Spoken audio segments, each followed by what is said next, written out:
vedare tinokuchingamidza zvekare kune chimwe chirongwa pano paZim Facebook Secrets and Confessions.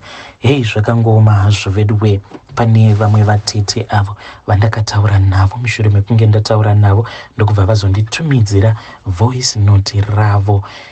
Zvakangooma hazvo veduwe. Hanzi makadi zvenyu mukoma Nashi, ndinokumbirawo kuti munge muchindiposterawo nyaya yangu makavigawo chitupa changu. Inini mukoma Nashi ndiri mudzimai ane makore 45 years ekuberekwa. Inini ndakabarwa mumba medu tainge tingori 2, inini nehanzvadzi yangu. So mukoma, hanzvadzi yangu uyu akabva azoenda kuJoni, iye nemudzimai wake. Asvika kuJoni ikoko nekuda kwekuti iye ane shavi rekushava, shavi reuvhimi. Achinosvikako kuCape Town akabva azotanga kushandira umwe murungu parestaurant. Then achishandapo parestaurant ipapo akabva azonzi nemurungu ainge achifanira kuti ange achizoenda kunoshanda kumacruise ship, since murungu wake uyu ainge aine maconnections ikoko. Then hanzvadzi yangu ndokubva yazoendeswa kumacruise ships, and kubva ipapo ndo pandakatanga kuona karabha yemuroora wangu. Ainge ava kundiitira karabha iya yekundiona sekunge ndainge ndisiri chinhu. Apa ndini zvekare ndainge ndigere nevana vake. Takabva tatanga kunetsana because iye ainge ava kuti vatete ndava kuda kuti vana vangu vamboenda kunoona gogo vavo kumusha uko, vambonogara naamai nini. Apa ainge achibvira munin'ina wake. Ndakabva ndaramba, ndikabva ndatsika madziro ndikati izvozvo hazvigoneki, because pavari vana ava mukoma ndainge ndichitodyawo pavana ava. Ndainge ndava kuti zvino kana kuri kunzi vakazotorwa vakazoendeswa kuna gogo vavo, ko inini vanozonditumidzira mari here? Ko vanguwo vana ndichazovachengeta nei, sezvo ndichingoitawo zvimabasa zvekiya. Ndokubva ndaramba ndikadzika madziro ndikati idzi ndo hama dzangu dzandinototi hama dzepedo, sezvaunongozvizivira muroora kuti isuwo hatina hama dzakawanda. Saka hanzvadzi yangu yakabva yazomira neni mukoma. Hanzvadzi yangu yakati yava kushandako kumacruise ship ikoko, ndokubva tatonzwa zvichinzi ainge awana mukana wekuti ange achiendawo kuUK. Pakangobuda shoko rekuti kuUK, ndakabva ndaona kuti zvedi muroora wangu ainge asingandifariri zvachose, because ainge ava kuti vana vanofanira kuti vange vachienda kwavo. Mukoma, ndakangoramba ndakatsika madziro kuzonosvika vachizoenda kuUK. Vakazoti vava kuda kugadzirirwa mavhiza avo, ndokubva zvazonzi mainini vainge vachazouya kumba. Ndikabva ndati kana mainini ava vakauya kumba vakatora vana vachinzi ndo vaifanira kuti vange vachizoenda navo vana ava vonovasiya kuUK, zvino ini ndichazovei? Zvinoreva kuti hanzvadzi yangu iyi yepedo ichange ichizondikanganwa. Apa isusu mukukura kwedu tainge takavimbisana kuti iye paanenge ari neniwo ndipo pandinenge ndiri, sezvo takangozvarwawo tiri vaviri. Apa tiine hama shomanana. Zvandakazoita mukoma Nashi ndezvekuti ndakabva ndazotanga kufamba, ndikabva ndaenda kune umwe uyo sawira wangu wandaipota ndichishandidzana naye mumabasa awa erima ekugangira vanhu. Ndakasvika kuya ndokubva ndati ndiri kutsvakawo rubatsiro. Iye akabva ati rubatsiro rwei? Ndokubva ndamurondedzera nyaya iyo yandainge ndakatarisana nayo. Iye akabva ati inini ndiri kuona sekunge muroora wako haana dambudziko, but dambudziko riri pauri. Ndikati ko chii chiri kukonzeresa kuti iye ange achindisema? Ivo vakabva vati iwewe ndiri kuona kuti une mweya werushava-shava, zvekare une mweya wejambwa nemunyama. Saka tiri kufanira kuti tinge tichibvisa mweya uyu wejambwa nemunyama. Asi chinonetsa ndechekuti mweya uyu kana tikaubvisa pauri unonetsa kuti unge uchizoenda uchazongoramba uchingodzoka, nekuti uyo hautandiki. Jambwa iri neshavi reushava-shava hazvitandiki, nekuti zvinhu zvinongoteverera dzinza rekwenyu. Iwewe kuti unge uchizvidzikinura shavi iri, tinofanira kuti tinge tichiribvisa pauri, tobva tatsvaka umwe wepedo weropa watichange tichizogadzika shavi iri, so that ringe richizotevererawo ropa rake. Ndo pandakabva ndazosarudza mwana wehanzvadzi yangu first born musikana uyu. Ndikabva ndati uyu ndiye anofanira kuti ange achizosara achigara neni muzimu. Vamwe vake hongu ngavaende kuUK kuvabereki vavo, asi uyu haafi akabuda muno muzimu. ndakabva ndazopiwa mushonga wekuti ndinge ndichimugadzira iye yuyu mwana wehanzvadzi yangu. Zvekare naamaini nevaya avo vainge vatumwa vachinzi ivo ndo vaifanira kuti vatange kufambira nyaya dzekuti vange vachizoenda nevana kuUK, naivowo ndakavagadzira ende ndakanzi ndaifanira kuti ndinge ndichinokora tsoka. Ndobva ndaisa ivhu racho riya mubhodhoro, ndakabva ndanokora ivhu riya ndikabva ndariisa muwater glass, ndikabva ndazonoisa water glass iri pasi pemubhedha. Saka ndaizopota ndichitora mvura iya, imwe yacho ndaivazanganisira nemvura yekunwa, then imwe yacho ndo yandaizovabikira chikafu kuzonosvika zvinhu zvavo madhiri avo avainge vachironga nemuroora wangu achizoparara ndokubva vazodzokera kwavo kumusha. Inini ndini ndakazotoproseserwa mapepa ndokubva ndatoendawo kuUK nevana vehanzvadzi yangu. Asi uyu musikana uyu ndakabva ndamusungirira pandiri.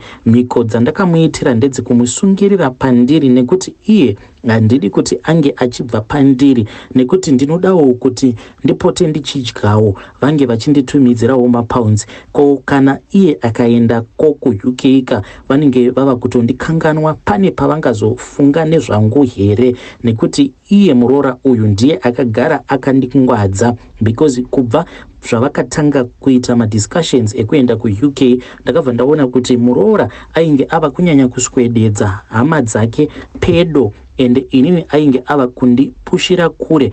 Ndikabva ndatoona kutoti vanhu ava kana ndikangovaregerera vakangogara vaenda kuUK vose vari vatatu, vana vehanzvadzi yangu, inini kuno vanozotokanganwa nezvangu. Inini ndikutoda kutoti vana vange vachizoendako kuUK ikoko, ende ndiri mubishi rekutowedzera mimwe mishonga pamusoro pemimwe mishonga iyo yandiinayo. Ndakabva ndazopiwa mazai matatu, ndikabva ndanzi mazai awa matatu awa andainge ndagamuchidzwa paya pandinenge ndichida mari, ndichida kuti hanzvadzi yangu nemuroora wangu avo vari kuUK vange vachinditumidzira mari. Zvandinoita ndezvekuti ndinotora imwe tsono iyo yandakapiwa, saka ndinobva ndatanga kubaya zai randinenge ndasarudza. Saka rimwe nerimwe zai iro rinokonzeresa umwe urwere pamwana uyu wehanzvadzi yangu wandigere naye. Dzimwe nguva anokwanisa kungotemwa nemusoro kana kungoita masymptoms ekunge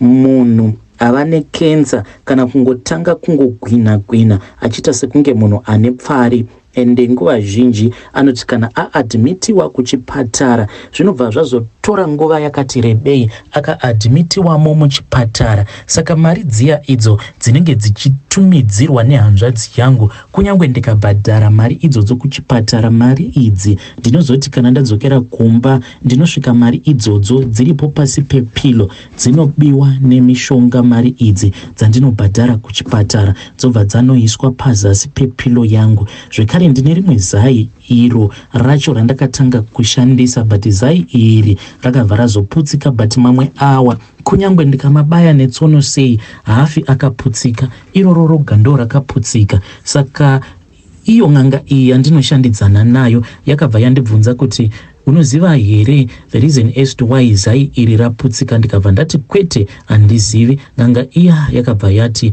iwewe pawaputsa zai iri uchibaya zai iri zvaitika ndezvekuti wanga uchiboora chibereko chemwana wehanzvadzi yako. Saka mubvunzo wangu kwauri ndewekuti kana munhu akanzi, munhukadzi akanzi ane chibereko chakabooka chine buri, chibereko ichocho chinokwanisa here kuzotakura mwana? Ndikati kwete, hachikwanise. Ndokubva vanditi saka mhinduro yako waiwana. Izvi zvainge zvichireva kuti mwana uyu wehanzvadzi yangu kunyange zvikazonzi zvadii haakwanisi kuti ange achizobatirawo pamuviri. Idzi ndodze dzimwe dzemhiko idzo dzandakaitira hanzvadzi yangu muroora, zvekare nemwana uyu firstborn yavo. Chava kundibhowa manje ndechekuti mishonga iyi mukoma inofanira kuti ipote ichirinyowiwa, otherwise kana ikasarinyowiwa then ivo vanozofaitira kuti mwana wavo ange achivatevera kuUK. Saka kuti ndirambe ndakangovabata pfungwa dzavo, ndinofanira kuti ndinge ndichidzokera ndobva ndanorinyowa mishonga iyi kune n'anga yangu iyoyo.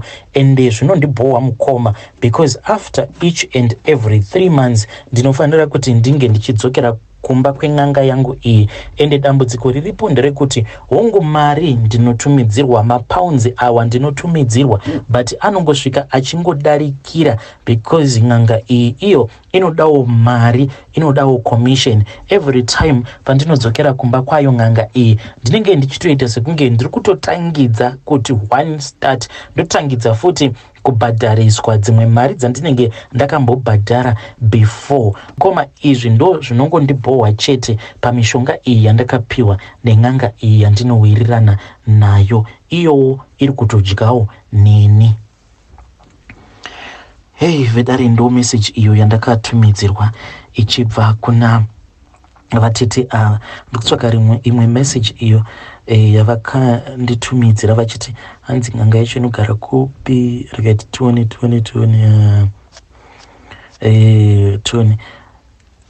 ndaida kutsvaga because vakataura kwavakati hanzi ndokunogara ng'anga yacho, but message yacho handisi kuiona. Alright, saka ng'anga yavo iyi ivo vakati hanzi ng'anga yangu inogara kuKambuzoma, hanzi ndisahwira wangu akandiitira mhiko dzose idzi. Akomanaka zvakangooma hazvo vedwe, kokuzobora zai, kuborwa kwezai hanzi ndokuborwawo kwechibereko. It's such a sad thing. Izvo kunenge kutori nomwe munhu anenge achingoti nhombo iri kuramba kubata, nhombo iri kuramba kubata. Izvo unenge uine buri, unenge wakabayiwa chibereko chako kuti chisafa chakakwanisa kuzogamuchira nekuchengeta anything. Zvakangooma hazvo vedwe. Ndegedzai tibva taenda panyedu inotevera. Nyedu inotevera yakamira sekudai so.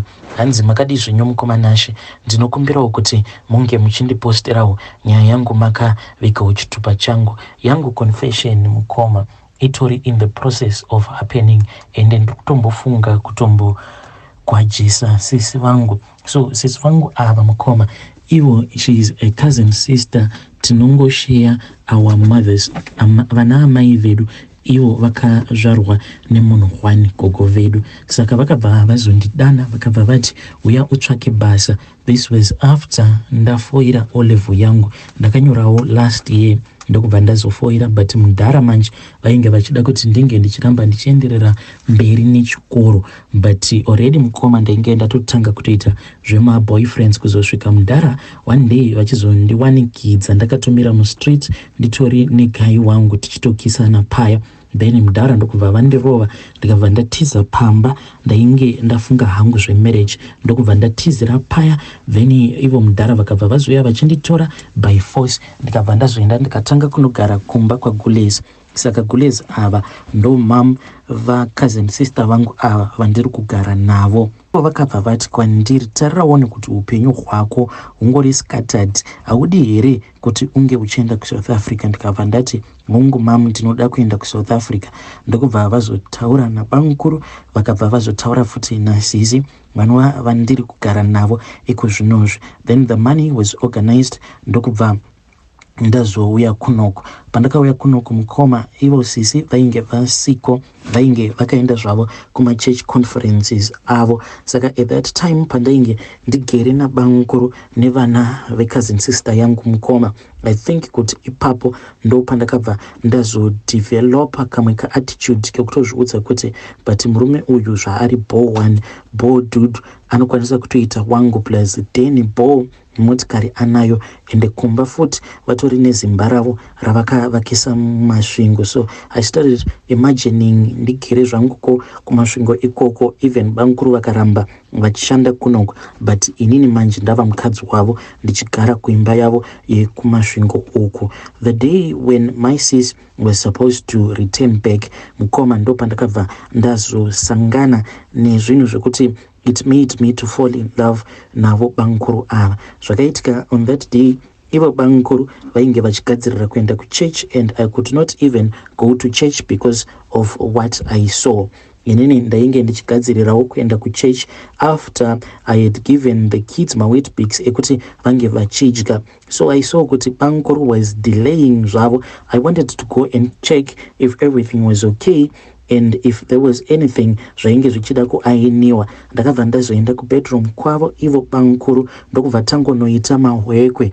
Ivowo vainge vachangobvawo mukuda mubathroom, saka ndichingonopindawo mubedroom vainge vachisunungura tau ravo. Ende zvandakabva ndazoona mukoma, maziso angu akabva angomhanya, ndikabva ndanotarira straight pachinhu chavo, ndikabva ndaona kuti chinhu chavo chainge chakaita cheblack kuita kunge chedhongi, apa chakaita kureba sei mukoma kuita sekunge chichanzvenzvera pasi. Ndakangoramba ndakatarira kuzosvika vachizorova maoko avo, ndo pandakabva ndazovhunduka ndikabuda mubedroom mavo ndichimhanya.